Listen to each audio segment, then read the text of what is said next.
no começo era mais de boa as pessoas investirem e não terem retorno. Aí o que acontece? Eu não sei quem daí, provavelmente poucas pessoas deviam me acompanhar na época de lá de 2021. Mas nessa época de 2021, eu fiz um AD pro McDonald's. Eu morava no apartamento lá ainda tinha a cama, o tapete atrás, né, que todo mundo falava. Esse AD do McDonald's, para vocês terem ideia, tá? Eu fiz 4 lives nesse AD do McDonald's que tinha um QR Code na tela que ficava por 5 minutos só. Esse AD, mais de 4.000 pessoas compraram McDonald's pelo meu QR Code em uma live. Eles olharam isso, eles ficaram malucos. O Jukes fez a mesma campanha que eu. O Jukes, ele é maior. Então ele pegou números maiores ainda. Tá? Se eu peguei 4.000 pessoas usando o meu cupom, vocês imaginam o quanto o Jukes não pegou. Né? O Jukes pegou mais. A gente não recebia por isso.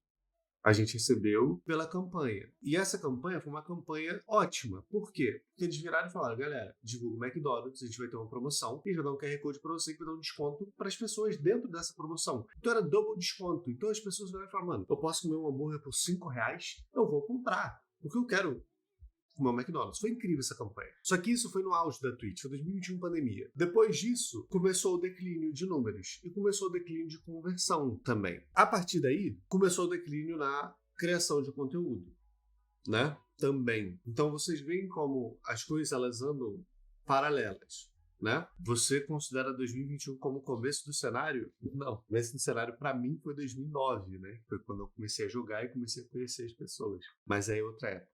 Né? Aí não tinha Twitch ainda. Depois da pandemia, a gente teve aquele papo que eu já falei para vocês, já expliquei para vocês como é que foi. Nós tivemos times inflando os salários e aí nós tivemos o peso reverso, né? Subiu muito, todo mundo ficou tipo, caralho, estão pedindo muito caro, começaram a sair do investimento. Algumas empresas ainda investiam no cenário, só que elas começaram a ver que, tipo, mano, os valores estão muito altos, eu não tenho conversão. Vale a pena eu ter só awareness? E, assim, você tem vários tipos de patrocínio, né? Você tem o patrocínio por conversão, que você pede, né? Você fala, olha, a meta desse patrocínio é atingir tantos números de conversão, tantas pessoas consumindo a marca, seja de qualquer jeito ou forma. E você tem o patrocínio de awareness. O que é o patrocínio de awareness? Patrocínio de awareness é o seguinte, vai chegar uma marca para você e ela vai falar assim, Revolta, eu quero me posicionar positivamente perante o cenário de LoL, mas eu não quero necessariamente conversão. Eu quero que minha marca seja conhecida como referência no cenário. Isso já aconteceu muitas vezes, tá? Especialmente comigo. Geralmente, no cenário de LoL, nos últimos anos, a marca que queria awareness, ela vinha em mim primeiro e depois ela ia nos outros. Porque o meu nome, ele acabava tendo esse peso de referência. Vou dar um exemplo. A BetBoom. Quando a BetBoom veio para o Brasil, a primeira pessoa que eles pegaram no cenário de LoL fui eu. Depois que as pessoas viram que a BetBoom não era um scam do caralho, as pessoas vinham falar comigo. E aí eu falava, ó, pode ir, porque é de boa, eu tô há 3 meses com eles, não tive plano de pagamento, conheço a empresa, e por aí vai. A River foi mais ou menos a mesma coisa. A Logitech, a gente tinha isso, em questão do posicionamento da marca, em questão de como eles queriam ser dentro do cenário. Quem me acompanha há muito tempo sabe que até quando eu era pro player, eu tinha o patrocínio da Logitech. A Logitech foi uma marca que, se você olhar hoje, eles não patrocinam ninguém, quase. Eles só patrocinam times. Porque, no fim, ninguém vai comprar mais Logitech, porque o mouse da Logitech é R$1.000. Tá entendendo? E o público de esportes não vai pagar R$1.000 no mouse pelo cupom do streamer deles. Vocês estão entendendo? Por conta disso tudo, os patrocínios começaram a cair um pouco. E aí você tem a parte dos patrocínios dos times, que é o exemplo que eu sempre dou aqui para vocês. Que eu uso o exemplo da PEN com a BMW. Pô, é um patrocínio gigantesco. Gigantesco, mano. BMW patrocina a PEN do caralho. Só que o que o patrocinador ganha?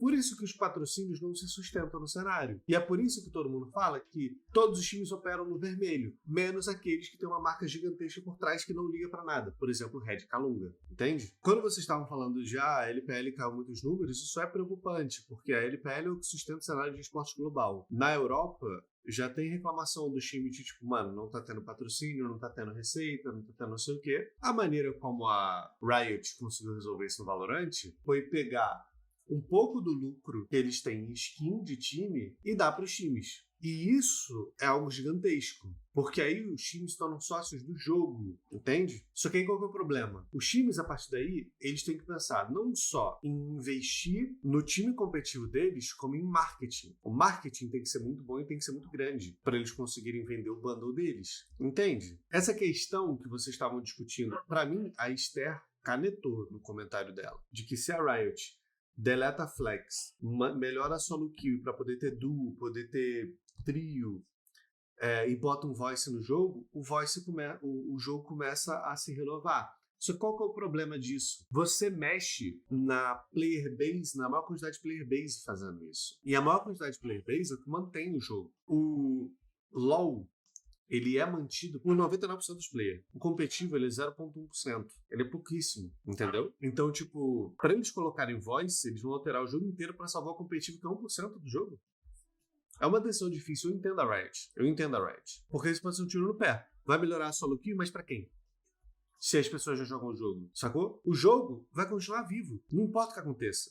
O competitivo é outra história. É difícil fazer essa mudança, entendeu? Em 2017 tinha essa kill que podia até 5, mas não falhou. Pô, 2017 solo kill era muito boa, né? Que aí eu acho que você não tava nessa parte, Demacon. Que a gente tava falando que a criação de conteúdo, ela era muito boa porque você abria a live do Yoda, você via Yoda jogando contra o Kami, solando o Kami, falando o que com o jogo virando no time, criando conteúdo, os pro players e os streamers tudo querendo jogar junto, porque era bom pra todo mundo. E você tinha os duos, né?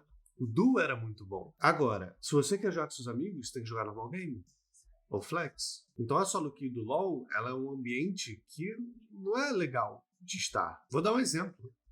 Eu não jogo solo kill porque não tem duo. Cara, eu não tô numa fase da minha vida que eu quero grindar solo kill solo. Tipo, eu quero jogar com um amigo ali, me divertir, criar conteúdo, sabe? Eu quero me divertir no LoL. Por exemplo, quando eu jogo Marvel Rivals aqui na live, eu jogo com meus amigos, eu não jogo solo. Quando eu jogo Deadlock aqui na live, eu jogo com meus amigos, eu jogo solo. Poker, eu jogo com meus amigos, eu jogo solo. Valorant, eu jogo com meus amigos, eu jogo solo. LoL, eu só tenho a opção de jogar solo. Que é o que sempre acontece. Eu viro e falo, mano, tô com vontade de pegar challenge. E eu tenho essa vontade de pegar challenge de novo. Só que, viado, eu chego no mestre e eu já fico, caralho, mano, eu não quero mais ganhar. Eu não quero mais ganhar, mano. Porque eu sei que vai chegar num ponto que vai ser desagradável. Eu não vou poder ter duo, não vou poder jogar, entendeu? Não é legal. O LoL, ele tem diversos problemas hoje que foram criados pelo próprio LoL. Entende isso? Os problemas do LoL foram criados pelo próprio LoL, pela própria Riot. Não foi o público. Entende? Então, tipo, o cenário de LoL hoje, eu sei que vocês estavam falando do competitivo e depois a gente foi pro cenário de streaming, só que eu quero que vocês entendam que tudo isso está conectado. O cenário de streaming com a Twitch está tão ruim, a criação de conteúdo dentro do LoL está tão ruim, os streamers de LoL saindo do LoL para ir para outros jogos, porque, tipo, mano, é um cenário insustentável. É insustentável. Paralelo a isso, você tem o cenário de esportes que não tá indo bem. Se você voltar alguns meses, aproveitando que o Bruno Andrade chegou aí no chat, você vai ver grandes pessoas do cenário anunciando a saída deles no cenário.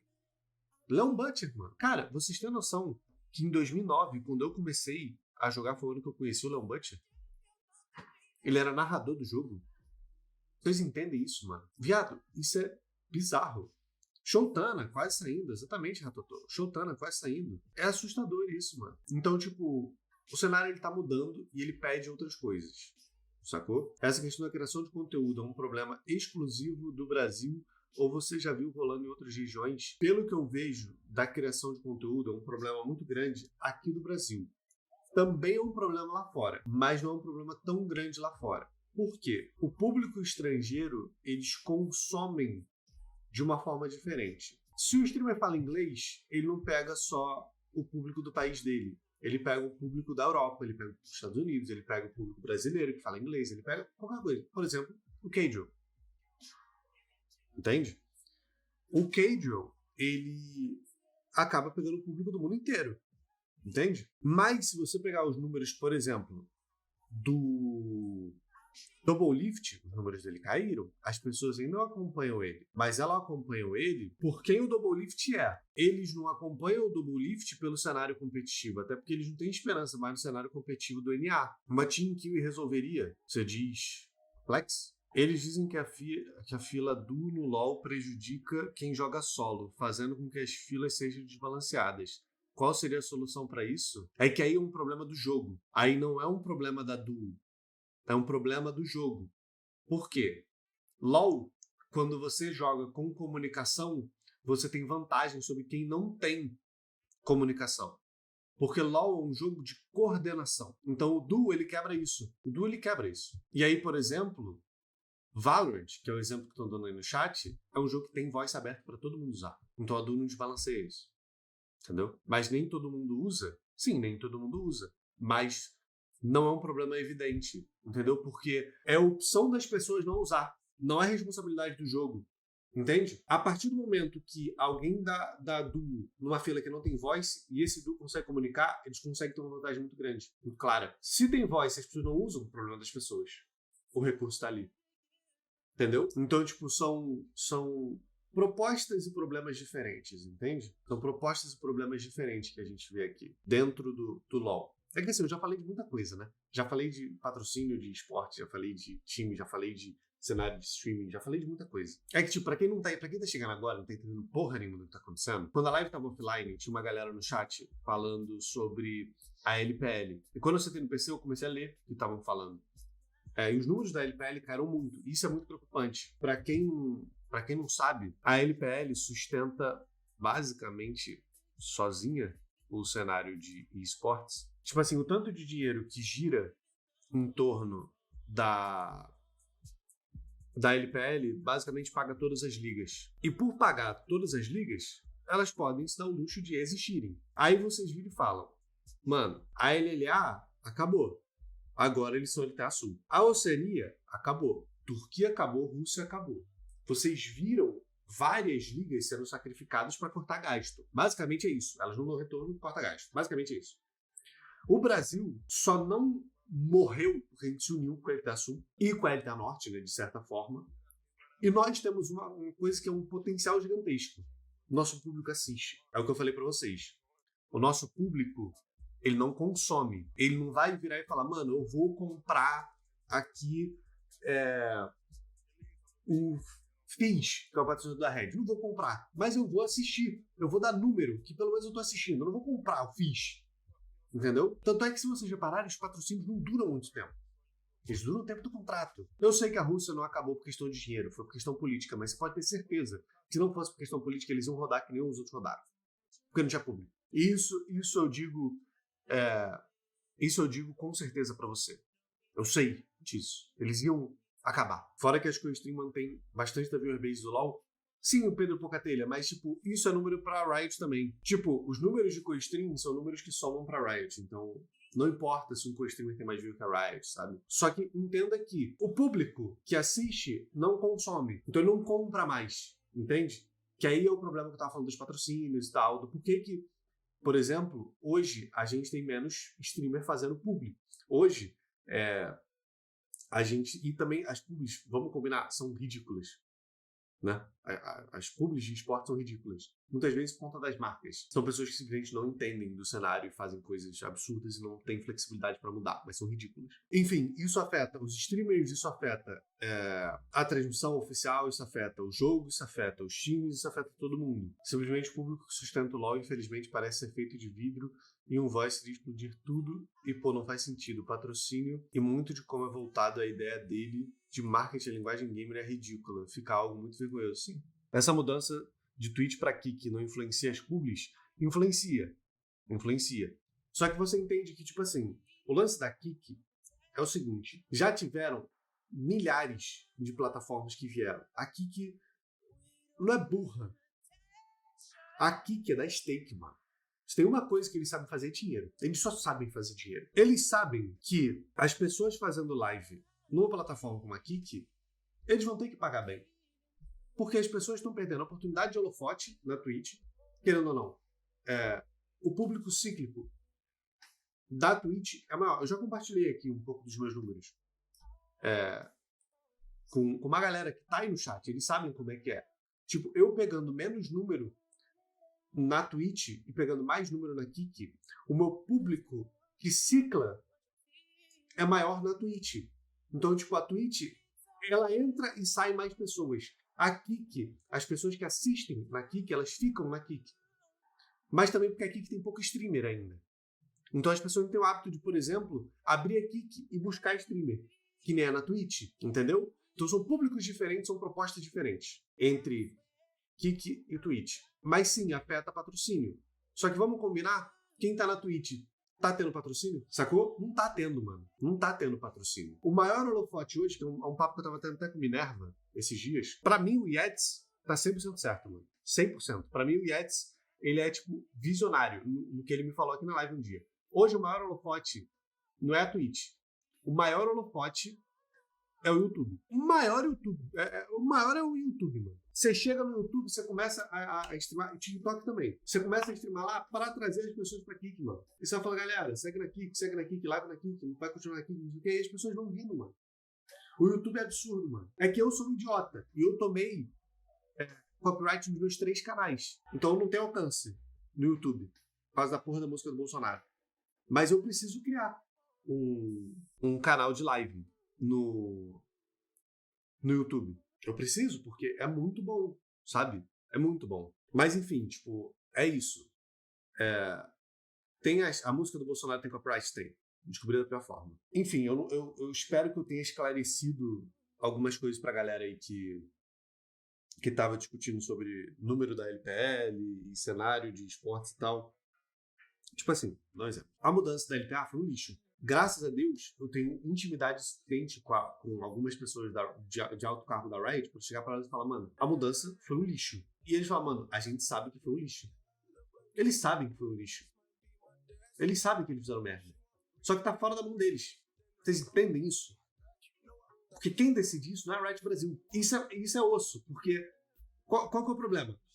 Qual que é o problema? Ainda bem que eu tô só aqui na Kik. Na Twitch o chat ia ficar louco. O problema é que você, como Riot Brasil, chega e fala, a decisão foi um lixo. Aí a Riot gringa vira e fala, irmão, não era nem pra vocês existirem. Vocês só existem por causa da LTA. E aí tu fica tipo... Você tá entendendo? É difícil de argumentar com isso. Porque é aquilo que eu falei pra vocês, não era nem pra gente existir, pô. Isso que tu falou não faz sentido. Tá bom. Então tá. Mas eu honestamente acredito que a Riot não vai deixar isso do jeito que tá. Porque se não era pra gente existir, eles não teriam mantido a LTA Sul. O Rap Cato, eu não sei se você sabe disso, mas vamos lá. Foi isso aqui pra acabar o cenário de LoL brasileiro. Isso aqui, ó. Isso aqui. E só não acabou porque nós cedemos muita coisa pra gente continuar existindo. Mas a LLA não conseguiu. E a gente só conseguiu porque a gente tem número. Só por causa disso. Porque a gente não dá dinheiro. Tá? Um norte-americano gasta mais do que, basicamente, né, falando básico, do que 5 brasileiros. Por causa da moeda direta. Certo? Só que o poder de compra do americano é muito maior. Então, um americano não vai contar como 5 brasileiros, vai contar como 10, porque tudo é mais barato para ele. Tem muitos aspectos aí na nossa existência que a gente teve que abrir as pernas e foi ruim pra gente, foi ruim pra eles, mas querendo ou não, a gente só existe por causa da mudança da LTA, entendeu? Se a gente não aceita a mudança da LTA, a gente não existe. É isso que eu quero dizer. E quem existiu falido do NA, esse fudido só tem o Whipple e o CBLOL. Os falidos do NA dão 100 vezes o valor que o Brasil dá pro jogo. Essa é a triste realidade. Que é o que eu tava falando aqui há muito tempo. Se a gente compra 10 skins e um cara lá compra uma skin, tá pago. A gente só dá número, entendeu? A gente tem 100 mil pessoas assistindo. Dessas 100 mil, 10 vão comprar. Os caras têm 1.000 pessoas assistindo, 500 compram. Acabou, pô. Entendeu? É assim que funciona, mano. Vocês não podem esquecer que a gente tá falando de uma empresa, mano. View é legal, engajamento é bom, mas no fim é tudo sobre dinheiro, mano. Ainda assim é tudo sobre dinheiro, mano. O que dá dinheiro é o caminho que tem que ser seguido, pô. Uma empresa, pô. View é dinheiro, desde que a empresa saiba vender sua marca. Então, você provavelmente não acompanhou o papo todo, né? A gente falou sobre isso aí também. É que não funciona mais tanto assim aqui no Brasil, porque o brasileiro não compra. Entendeu, meu amigo? Graças a Deus, os meus amigos streamers que fazem publi, eles já compartilharam dados de conversão comigo. E eu vi também que não é só o meu público, por exemplo, que não consome tanto. É o público no geral. Enfim, eu espero que vocês tenham entendido